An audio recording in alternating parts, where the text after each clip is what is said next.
Okay, ngayon kasama naman natin si Ma'am Catherine Manigis, which is yung family niya ang nag-organize itong event na to.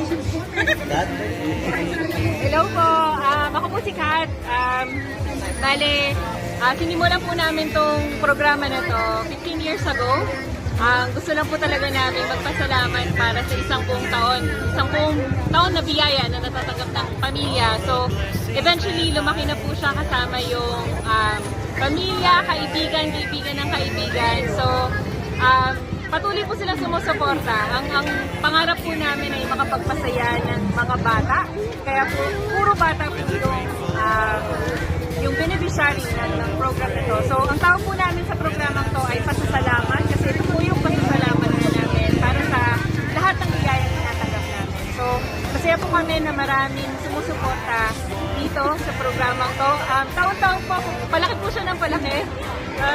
Gusto po talaga namin yung medyo maliit lang, pero madami po kasi gustong tumulong. Marami gusto makisaya sa amin. Lahat naman po ay welcome. Kung may magsasabi lang po na gusto nila sumali, gusto nila tumulong, gusto nila magdala ng kung ano-ano, ay kayo po ay very, very welcome sa event na ito. So, bali yun lang po actually. Bali, Ma'am Catherine, nagpapasalamat din po kami. Bilang po, NMAX Youth Brotherhood sa Manaba Chapter. Bilang po ang team leader po nila. Lubos po kami nagpapasalamat at kami naisama dito sa inyong mas kong handog sa mga kabataan ng Dumaga Tribe. Maraming salamat po. Ay, wala po ano man. Ay, isa pa po pala, nakalimutan ko.